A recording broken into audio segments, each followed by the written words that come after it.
Dragon Ball Heroes. You either absolutely love this one or you think it is the dumbest shit to have ever graced the ass crack of the anime community. Personally, I am in the group that finds it to be the next best thing since sliced bread. I am pretty much always hyped for new Heroes content, which is probably mostly due to me being starved for any, well, real Dragon Ball content for the majority of the last few years. But what is Dragon Ball Heroes? For those among us who have no clue what I'm talking about, Dragon Ball Heroes is a Japanese exclusive promotional animation featuring the characters from Akira Toriyama's Dragon Ball universe. The anime mainly exists to promote the hugely popular Dragon Ball Heroes card game over in Japan. I'm sure some of you have seen these type of arcade machines before, maybe you have seen them in a YouTube video, or maybe one of the people you follow on Twitter has retweeted them before once or twice. These machines are actually how Dragon Ball Heroes is played over in Japan. Players can pull from a real-life gacha to obtain these special cards or just buy the cards separately from stores in order to play the game. The machine itself is designed to be able to read the card placed upon the game area and brings the character to life in the virtual game world. But I don't want to talk about the actual game and its mechanics today. Oh no. Today I want to talk about the actual promotional anime itself. I am going to be talking about the plot of the anime in today's video, so be prepared to hear a nerd rambling your ears off for about, well, let's say 15 minutes, 20 minutes maybe, depending on how long I actually, take. Honestly, I have no clue, so just be prepared. So be warned if you don't want to hear spoilers, because there will be plenty of them throughout this video. So consider this your spoiler warning, viewer discretion is advised. So for starters, let's explain where and how the anime takes place, because if I just start going through the events, you will have zero clues about what's going on, so bear with me for a minute. The story of the Dragon Ball Heroes anime starts just after the Tournament of Power concludes in the timeline we viewed in the Dragon Ball Super anime, except not really. The timeline where this takes place is in fact a timeline where the Tournament of Power was just finished, but this is also a timeline where all of the Dragon Ball Z movies are canon due to the fact of Vegeta recognizing guys like Cooler or Turles. So just keep that in mind so you don't get confused when people recognize people who aren't supposed to exist in that continuity. But the first saga of the promotional anime is dubbed the Prison Planet Saga, and let me start off by saying that an entire planet functioning as a prison is a really dope concept. But this saga starts off with Future Mai asking Goku and Vegeta for help because Future Trunks has been kidnapped by some unknown foe.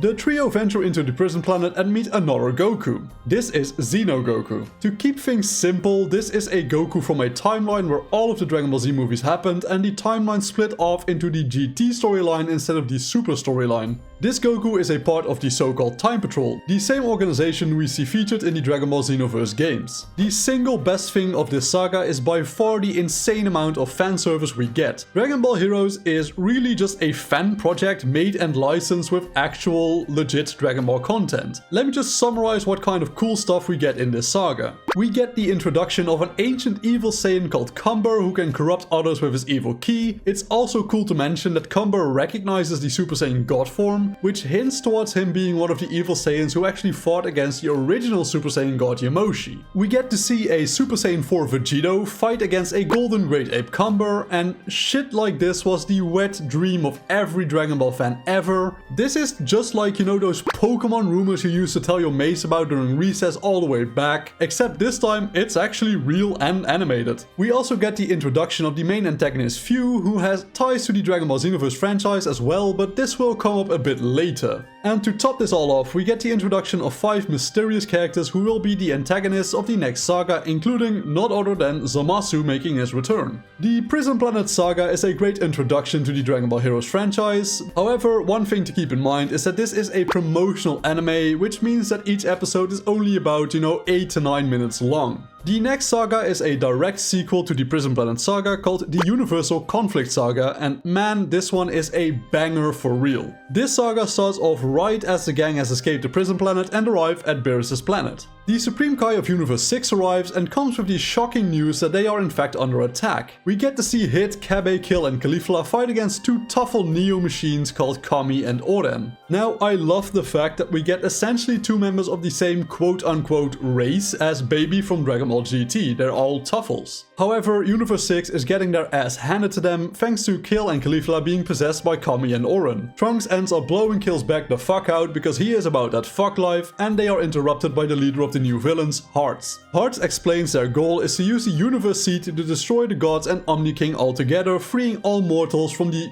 threat that the gods actually do possess, because Zeno is honestly a bit broken and he is just a child, so I kinda get where he's coming from. But Hearts has the ability to read the voice of someone's heart and uses his power on Hit by asking him who he thinks the strongest fighter ever is. Hit reveals that this is Jiren, and so the villains head off to Universe 11 where Toppo and Jiren are facing off against Cumber. Goku ends up showing up late as per usual and fights against Hearts but gets his ass the fuck beat. This clash of power ends up in a crystal from the Universe Seed shattering and revealing a member of the Glass Tribe was inside. This girl going by the name Legs is also the last member of Hearts' gang of misfit minions. As this battle goes on, Few makes a return by sending in a golden metal cooler to fight Cumber. This fan service is just the coolest thing ever, I am telling you. This place is the only time you get to see golden fucking metal cooler going to Universe 11 to beat up an ancient evil Saiyan. Hearts ultimately ends up absorbing the Universe Seed and transforms into his god-slaying form. The gang is absolutely no match for Hearts at all, so logically we end up pushing the Gogeta button. Gogeta and Hearts go head to head, but it seems Hearts is still in fact stronger than the Fuse fighter. But have no fear because the fanfic climax is here. Jiren, Hit and Gogeta combine their power to defeat Hearts once and for all, with Gogeta delivering a final blow to the God Slayer. However, Few seems to be plotting his next little fun experiment already. The next arc is a kind of like in-between one episode recap and the backstory of Few. In another timeline from the previous one we just discussed, the Time Patrol has been at war with the Demon Realm, resulting in a final battle between Demon King Mechikabura and the Time Patrol. The Demon King is eventually defeated through the combined efforts of Xeno Vegito, Super Saiyan God, Xeno Trunks and Supreme Kai of Time. However, just before the destruction of the Demon Realm, it is revealed that Towa and Mira have sent their son off into the time stream to escape the destruction. This child is revealed to be none other than Few himself. The next universe creation saga starts off with the Supreme Kai of Time telling Xenotrunks and Xenopan that the bird of time Toki Toki has gone missing. Toki Toki is later found on Earth in the main timeline by Goku, who was training with Piccolo, 17, Vegeta, Gohan and Krillin. They are soon also found by Xenotrunks and Pan, but the peace does not last for long as the 12 Gods of Destruction arrive with the intention of ass blasting that bird to hell and back. The gang squares up against Beerus and fight for a while. They are interrupted by Xenogoku and Vegeta, who warn them they have the wrong fucking bird. This is when the planet gets covered in roots which begins to drain its energy. It sure does feel like Turles in here. Eventually the gang tracks down Few, but are stopped by... Oh, would you look at that? Turles and Bojack. I knew it felt like Turles in this bitch. If you thought the previous sagas were fanservice galore, then you are going to love this saga. This saga has Dr. Wheelo making an appearance as the newly upgraded Dr. W. We have Bojack making his return and facing off against a version of Gohan. We have Turles making a return as a main antagonist. We have a version of Janemba who has been upgraded by the signs of Dr. W. Trunks makes his second debut with the new Super Saiyan God form he achieved. Xeno Goku and Xeno Vegeta achieved the new, and listen carefully on this one, Limit Breaker Super Saiyan 4 power-up.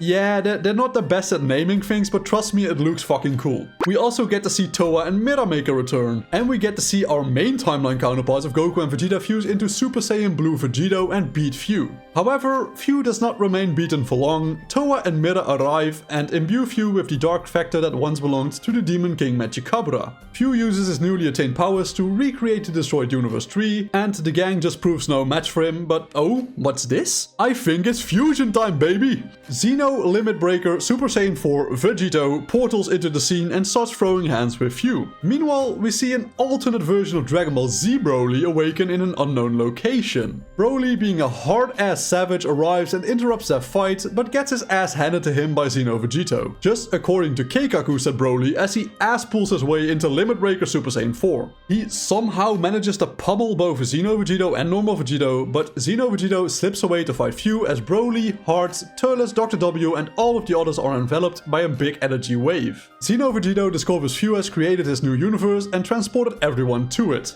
Xeno Vegito charges at Few, but Towa tries to stop him. But wait, huzzah! Demon Demagra and Robel stop Toa from stopping Vegito. Demagra seals Xeno, Vegito and Fu in a frozen time, but I have a sneaky little suspicion they won't stay frozen for very long. Meanwhile, Goku awakens in a creepily empty version of West City. The next arc, dubbed the New Space-Time War arc, continues directly after Goku waking up in the new empty West City. Goku is ambushed by Metal Cooler and Frieza and attempts to escape. Xenotrunks also informs Goku he is in a copy of sorts of the 7th universe created by Fu, and any damage that occurs there is actually mirrored in the actual Universe 7. Goku is completely overwhelmed by Golden Frieza and Golden Metal Cooler, but is saved by Hearts of all people. The two of them push the Lizard duo back, but a mysterious Saiyan that looks eerily similar to Goku implants the two with Dark Dragon Balls, augmenting their power greatly. A fight erupts and the four of them are then interrupted by Broly, who does not want to give up and starts fucking all four of them up. But have no fear, another Masked Saiyan arrives who removes the Dark Dragon Balls from Cooler and Frieza and leads Broly away. Hearts and Goku get the genius just brain spasm that there must be normal Dragon Balls here as well and set out in search of these Dragon Balls. They arrive to a planet where Vegeta, Cumber and Turles, who also has the powers of an evil Saiyan now, are duking it out. With some back and forth, it ends with Vegeta being the victor between the three of them after having formed a friendly rivalry of sorts with Turles. The Masked Saiyan with the Dragon Balls from before attacks Vegeta and reveals himself to be an alternate version of Goku Black who has already killed 99 versions of Goku. Goku and Vegeta struggle against the new Black, and Angel Cell appears out of nowhere and saves Goku, Vegeta and Hearts. Later on, the new Black returns and transforms into, and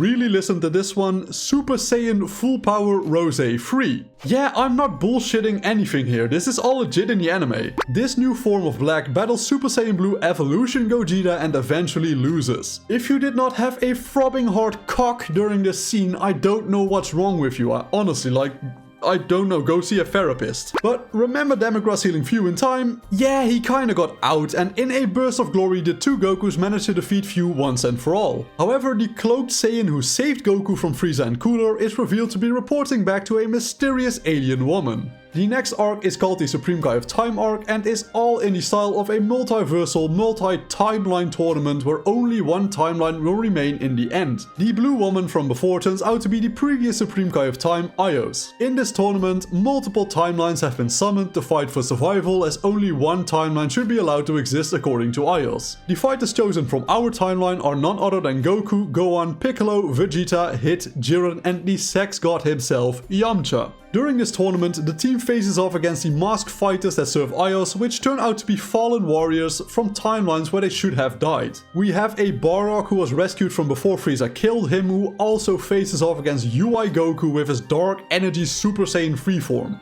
This fight is epic as hell, but it still just bothers me to no end that Goku just seems incapable of discerning that Bardock is in fact his father, because even in this promotional spin-off, Goku just does not realize this. We also have a version of Future Gohan where instead of him dying, the ones that died were actually Bulma and Trunks. Gohan, embarrassed and ashamed at the fact that he could not save anyone, joins hands with Ios in the pursuit of greater power. This Gohan also fittingly faces off against a Super Saiyan God Trunks in a heartfelt battle between master and student. We have a super cool version of Piccolo who was the sole survivor of the battle on planet Namek where Goku, Krillin, Vegeta, Gohan and Bulma all died. He also joins forces with the Supreme Kai of Time and ends up fighting against our own version of Piccolo and Gohan. The last hooded warrior is a girl called Vidro who believes she is the sole survivor of the Glass tribe. Just to remind you, Lex, who was part of Hearts' team, was also a part of the same tribe. She ends up fighting both Yamcha and Hit, but later on joins forces with Yamcha and Hit to beat up Lord Chilled. Vidro also ends up falling in love with Yamcha and even wants to marry him. Yamcha actually feels the same way, and I am still seething so hard at how the writers treated my boy. Yamcha finally had a girl and they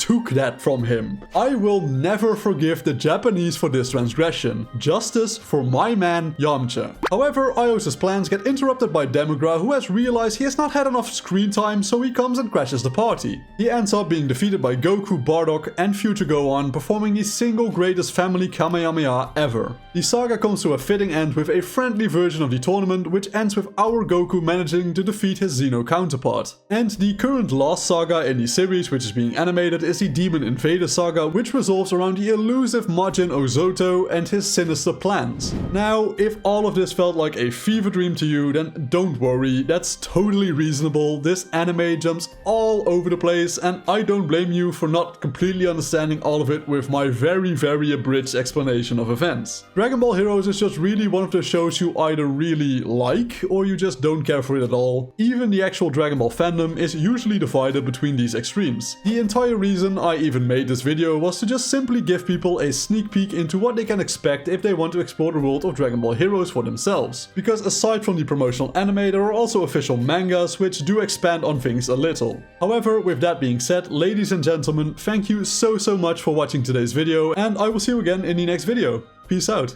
If you enjoyed this video and want to see more similar content in the future, please subscribe and hit the bell icon to never miss another video ever again. If you want to support me in another way, I recently set up a channel membership option. It's only $5 a month, but please only spend your money on supporting me if you can actually miss it. Things are expensive enough already as things stand, and I don't want people to get monetary issues because they feel they want to support me. With that being said, thank you all so much for watching, and I will see you all in the next video. Peace out.